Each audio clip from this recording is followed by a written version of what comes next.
기독교 강요 2권 제13장 그리스도는 인간 육체의 참 실체를 입으셨다. 첫 번째, 우리의 죄를 사하시기 위하여 우리와 동일한 사람이 되심. 그리스도의 신성은 분명하고 확고한 증언들로서 이미 다른 곳에서 입증되었다. 그러므로 지금 여기서 또다시 그것을 논한다는 것은 내가 그릇되지 않다면 공연할 뿐이다. 이제 우리에게 남은 것은 우리의 육체를 입으신 그리스도가 어떻게 중보자의 역할을 완수하셨는지를 살펴보는 일이다. 중보자의 인성에 관한 진리를 거부하는 공격이 일찍이 마니주의자들과 마르키온주의자들에 의해서 감행되었다. 마르키온주의자들은 그리스도의 몸이 단지 환영에 불과하다고 공상했으며 마니주의자들은 그가 천상의 육체를 부여받았다고 몽상했다. 수많은 성경의 증언들은 확고하게 이 두 입장을 모두 거부한다. 왜냐하면 은총은 하늘의 씨나 사람의 정령이 아니라 아브라함과 야곱의 씨에 약속되어 있으며 영원한 보좌는 공중에 떠돌아다니는 사람이 아니라 다윗의 아들과 그 몸의 소생에게 약속되어 있기 때문이다. 그리하여 육체 가운데 자기를 드러내신 그리스도는 아브라함과 다윗의 자손이라고 불리신다. 이는 그가 공중에서 창조된 후 처녀의 자궁으로부터 나셨기 때문이 아니라 바울이 해석하듯이 육신으로는 다윗의 씨로부터 나셨기 때문이다.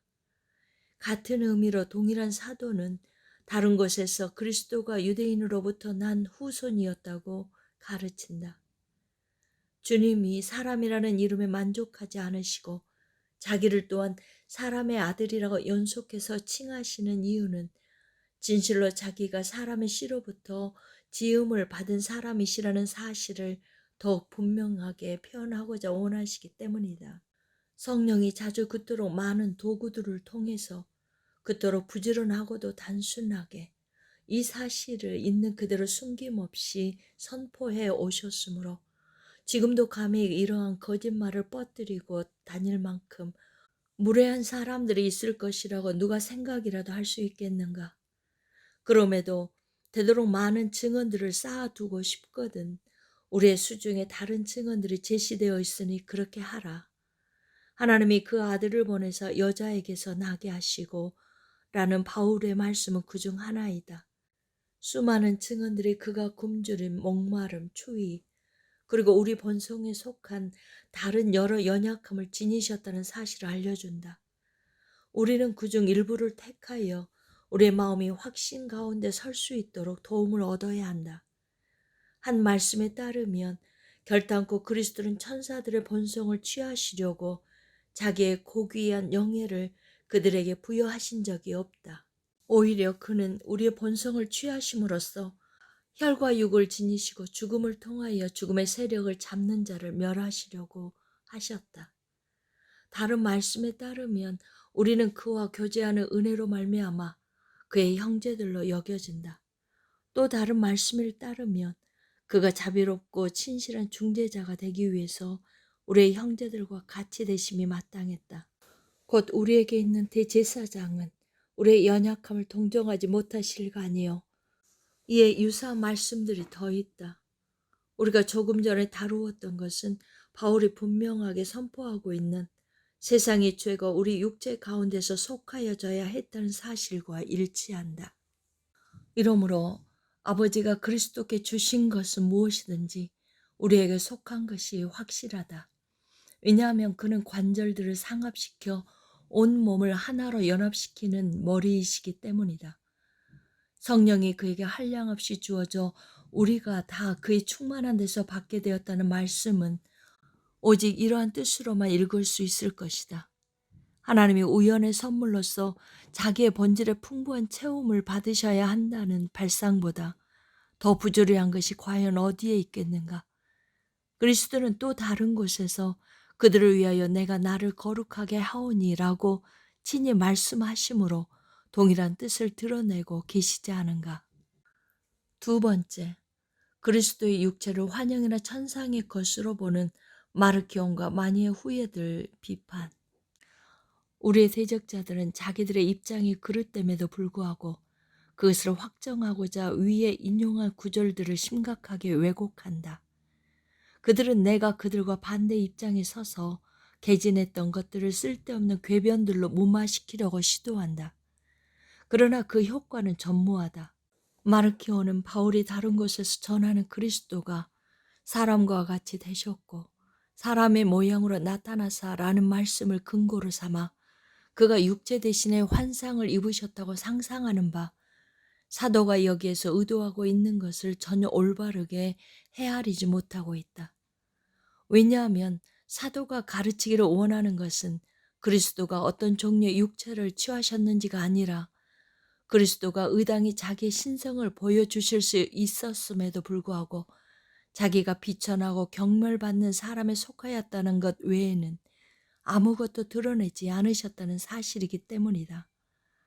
사도는 우리가 그리스도를 모범으로 삼아서 복종에 이르도록 권고하기 위하여 그리스도는 하나님이셨으며 자기의 영광이 즉시 세상에 나타나도록 하실 수 있었지만 자기의 권리를 포기하시고 자원해서 자기를 비우셨다는 사실을 보여준다. 그는 종의 형체를 입으셨으며 그 낮아지심에 만족하셨으며 자기의 신성이 육체의 옷에 숨겨지는 고난을 당하셨다. 분명 여기에서 바울은 그리스도가 누구이셨는지가 아니라 어떻게 처신하셨는지를 가르치고 있다. 더구나 이 전체 문맥을 통해 우리는 그리스도가 참 인성 가운데서 자기를 비우셨다는 것을 쉽게 추론할 수 있다. 사람의 모양으로 나타나사라는 말씀이 한동안 하나님의 영광이 찬란히 빛나지 않고 단지 사람의 외양만 천하고 저급한 조건 가운데 드러났다는 사실 외에 무엇을 의미하겠는가? 육체로는 죽임을 당하시고 영으로는 살리심을 받으셨으니 라는 베드로의 말씀은 하나님의 아들이 연약한 인성 가운데 계시지 않으셨다면 전혀 사례에 맞지 않을 것이다. 바울은 그리스도가 육체의 연약함으로 고난을 받으셨다는 선포함으로써 이를 더욱 분명하게 설명한다.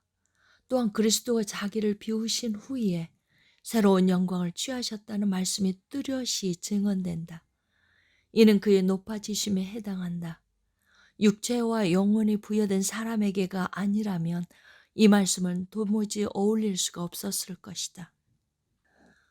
만일은 성경에서 그리스도가 하늘로부터 내려오신 하늘에 속한 둘째 사람이라고 일컬음을 받는다고 하면서 공중의 몸이라는 개념을 고안해낸다. 그러나 여기서 사도 바울이 소개하고 있는 것은 그리스도의 몸이 지니고 있는 천상적 본질이 아니라 그리스도가 부어주시는 우리를 살리는 영적인 힘이다. 우리가 보듯이 베드로와 바울은 이 힘을 그리스도의 육체로부터 분리한다. 이 점에 비추어 오히려 이 말씀은 정통 신학자들 가운데 널리 퍼져 있었던 그리스도의 육체에 관한 교리를 지지하는 놀라운 버팀목이 되었다.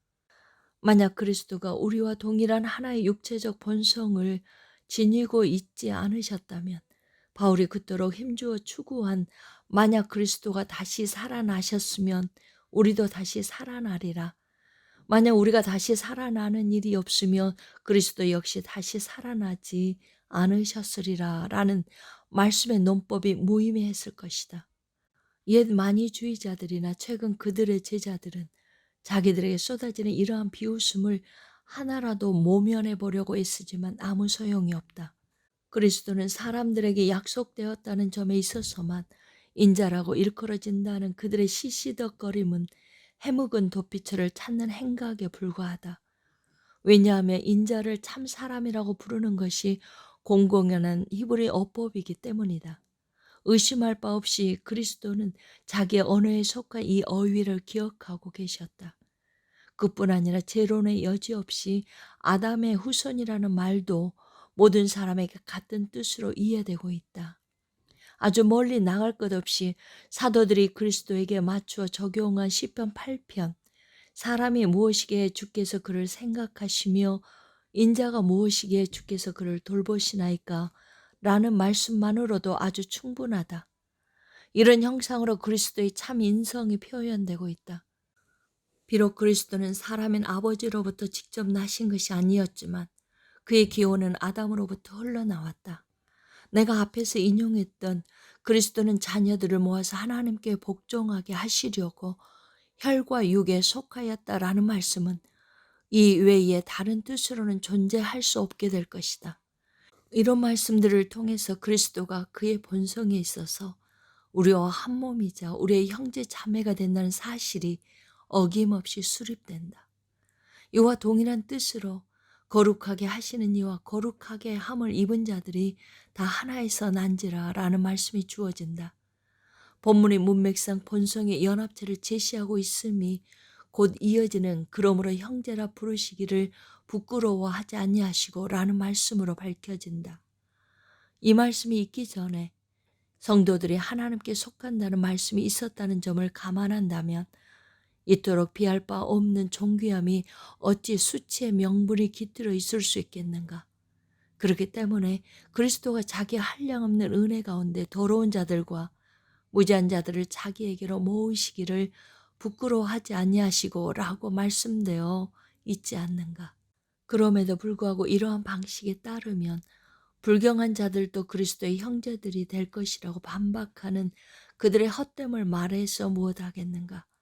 우리가 알고 있는 바는 하나님의 자녀는 육체와 피로서가 아니라 믿음을 통하여 영으로 난다는 것이다. 이렇듯 우리 육체만으로 형제적 결합이 이루어지는 것은 아니다. 사도가 그리스도와 함께 하나가 되는 영예를 그와 함께 한 근원에서 난 신자들에게만 돌린다고 해서 불신자들을 동일한 근원으로부터 태어날 수 없다고 배제하는 것이 육체에 따른 것은 아니다. 여기에서 보듯이 그리스도가 우리를 하나님의 자녀 삼으려는 사람이 되셨다고 우리가 말할 때 우리는 모든 사람 누구에게나 적용되는 말은 아니다. 왜냐하면 그렇게 되기 위해서는 믿음이 중간에 개입해서 우리를 그리스도 몸에 영적으로 접붙여야 하기 때문이다. 심지어 그들은 맏아들이라는 이름으로 시비거리를 삼는 미련함을 보인다. 그리스도가 형제 중에 맏아들이 되시기 위하여 바로 태초의 때의 아담으로부터 나셔야 했다는 것이 그들의 구실이다. 장자의 신분은 나이가 아니라 영의 수준과 능력의 탁월함에 있음에도 불구하고 말이다. 그들은 그리스도가 인류를 은혜 가운데 받아들이셨기 때문에 천사들이 아니라 사람의 본성을 취하셨다고 주절되는데 이는 더할 나위 없이 눈속임이다. 사도는 그리스도가 우리에게 부여하신 영예를 드높이기 위하여 우리를 이 부분에 있어서 우리보다 뒤떨어진 천사들과 비교하고 있기 때문이다. 만약 우리가 여자의 후손은 뱀의 머리를 상하게 할 것이요 라는 모세의 증언을 있는 그대로 곰곰이 판단해 본다면 이러한 논쟁은 완전히 사라지고 말 것이다. 본문은 그리스도 한 분이 아니라 전체 인류와 관계되는 말씀이다. 우리에게 주어지는 승리는 그리스도에 의해서 쟁취되어야 했으므로 하나님은 여자의 후손이 마귀를 압도하리라는 말을 일상적인 언어로 선포하신 것이다. 이로부터 우리는 그리스도가 인류로부터 나셨다는 결론에 이르게 된다. 하나님이 친히 위로의 말씀을 하와에게 주신 것은 그녀로 하여금 비탄에 사로잡히지 않고 참 소망 가운데 일으켜 세우기 위해서였다. 이것이 하나님의 계획이었다.